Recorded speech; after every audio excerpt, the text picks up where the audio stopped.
L-erba' wara nofsinhar il-kap tal-Partit Nazzjonalista Bernard Grech iltaqa' mal-5 żgħażagħ li qegħdin jikkontestaw l-elezzjoni għaż-żewġ pożizzjonijiet fil-Kumitat Eżekuttiv tal-Partit.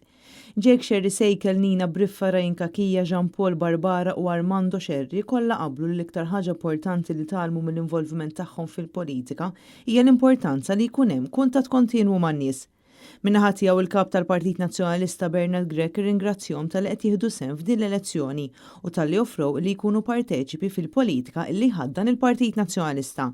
Saħaq li l-MZPN u Team Start huma żewġ ferat illi jaħdmu ferm fih dan il-partit, speċjalment billi jisimgħu dak li żgħażagħ għandhom x'joffru għall-futur ta' pajjiżna. L-elezzjoni sabiex jintażlu żewġ żgħażagħ se jieħdu posthom fil-Kumitat Eżekuttiv tal-Partit Nazzjonalista tilħaq il-qofol tagħha nhar is-Sibt li ġej kemm f'Malta kif ukoll f'Għawdex. F'din l-elezzjoni l-kunsilliera qed ikunu mitluba wkoll jivvotaw sabiex Alex Perċi Kalaxxone jinħatar viċi kap tal-Partit Nazzjonalista.